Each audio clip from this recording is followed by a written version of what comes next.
Good morning. Today is a brand new book day. And I'm so excited because we're going to explore one of the most beautiful ideas ever written, Ikigai, the Japanese secret to a long and happy life by Héctor García and Francesc Miralles. Let me ask you something. Do you ever wake up and think, why am I doing what I'm doing? Or, what's the real reason I'm alive? If you've ever felt that, don't worry, everyone does at some point. But in Japan, there's a word that gives the answer, Ikigai. Ikigai means your reason for living. The thing that makes you jump out of bed in the morning with joy. It's not just money, not just work, not just hobbies. It's that sweet spot where what you love, what you're good at, what the world needs, and what you can share come together. Sounds amazing, right? Now, let me take you on a journey to a little island in Japan called Okinawa. This place is famous because people there live the longest lives in the world. Many of them are 90 or even 100 years old, but they are not just living, they're thriving. They garden, dance, laugh, cook, and play with their great-grandchildren. What's their secret? That's where Ikigai comes in. Imagine an old man in Okinawa. He wakes up early, stretches his arms, drinks some green tea, and walks to his small garden. He spends time pulling weeds, planting vegetables, and talking to his neighbors along the way. Later, he might join friends for a simple meal of rice, fish, and vegetables. In the evening, he'll sit with his community, sing, laugh, and share stories. Doesn't that sound peaceful? That's Ikigai in action. But here's where it gets interesting. Ikigai isn't just about living long. It's about living with meaning.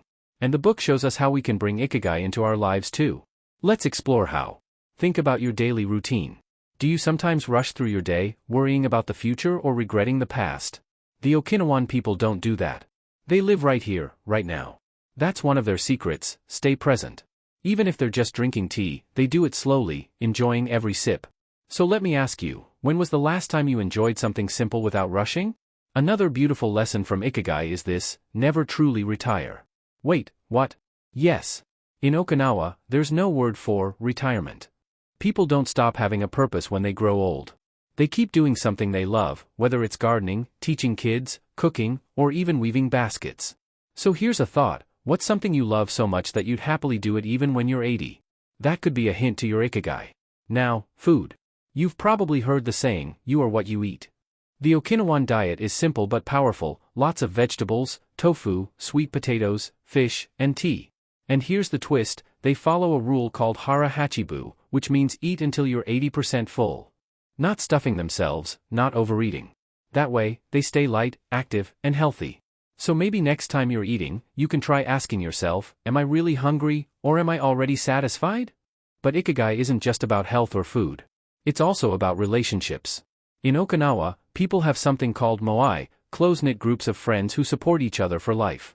Imagine having a circle of people who are always there for you, not just on birthdays, but every single day. When you're sad, they lift you up. When you're happy, they celebrate with you. Doesn't that sound amazing? Think about it, who's in your moai? And let's not forget movement. The Okinawans don't go to fancy gyms or lift heavy weights.